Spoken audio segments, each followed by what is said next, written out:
Et alors toi un peu plus droite justement, et c'est plus Luc qui s'avance vers toi. Ouais, voilà.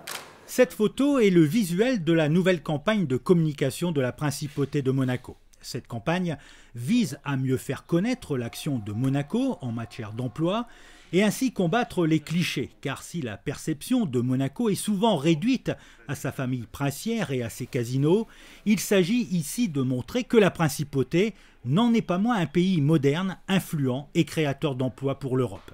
Ah mais c'est ça aussi, et devant, il faut faire pareil.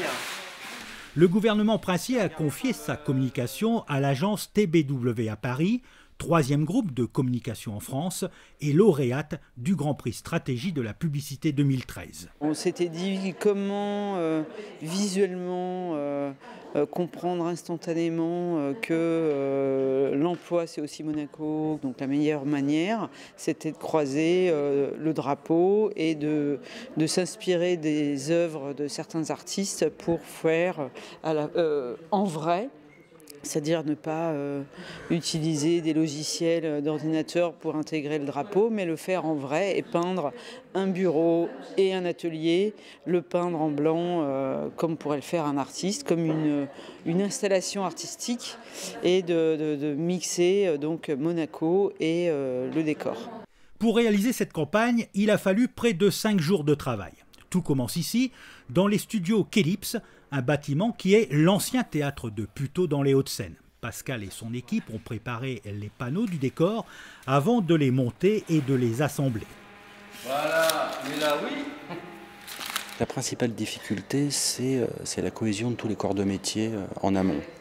C'est-à-dire qu'une fois qu'on a fait toutes les réunions de pré-production, qu'on s'est tous vus les uns les autres, en général, il n'y a plus trop de difficultés. Chacun a émis ses difficultés et ses problèmes. Et, voilà, et le travail d'équipe fait qu'au moment de la réalisation, il n'y a plus trop de surprises, quoi. Ce plateau de 50 mètres carrés accueille des bureaux de travail. Les murs, le mobilier et les accessoires sont peints en rouge et blanc, les couleurs monégasques. Les lignes du mobilier sont sobres, mais rappellent toutefois l'idée du chic et d'élégance.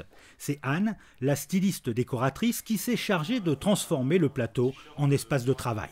C'est une histoire de goût, les miens, ceux de l'agence, ceux du client. Voilà, il voulait des choses qui soient lisibles, parce que comme tout est peint, il fallait que ce soit...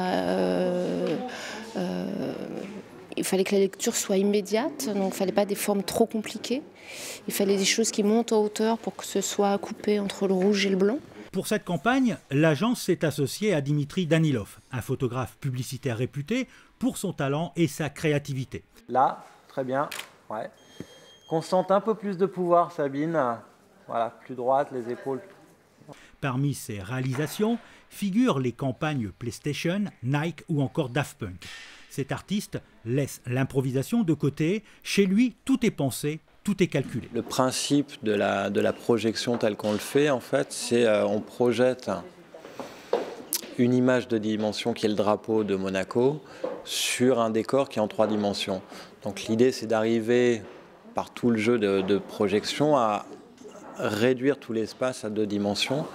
Et la difficulté, c'est de se caler effectivement par rapport à un objectif, un angle bien précis, c'est-à-dire qu'on n'a aucune liberté de pouvoir bouger la caméra après l'installation, parce que dès qu'on s'en va un tout petit peu plus à droite, à gauche, tout l'équilibre, enfin vous voyez le set, tout l'équilibre, le drapeau n'existe plus, et ce qui est un peu dommage, ce qui n'est plus le but de la campagne. Le dernier jour est consacré aux prises de vue. Toute l'équipe de production est à l'œuvre.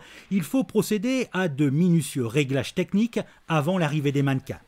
À leur entrée dans le studio, Sabine et Luc sont chouchoutés avant d'être dirigés vers la styliste pour le choix des tenues. Tailleur pour elle et costume-cravate pour lui. Sabine doit être glamour, sexy, sans vulgarité et surtout jouer le rôle d'une femme d'affaires. Luc, lui, doit jouer le rôle d'un jeune commercial candidat à un emploi. Après de longues heures de répétition et de réglage, Sabine et Luc se dirigent vers la cabine de maquillage. Comme le mobilier et les accessoires, les mannequins sont peints en rouge et blanc de la tête aux pieds. Devant l'œil avisé de Dimitri, les prises de vue se poursuivent et se répètent. C'est à la fois sexy parce que il y a un jeu quand même, tu vois, de pouvoir. Le décor, l'ambiance, l'attitude des mannequins, Tout doit donner l'impression d'une scène de la vie quotidienne.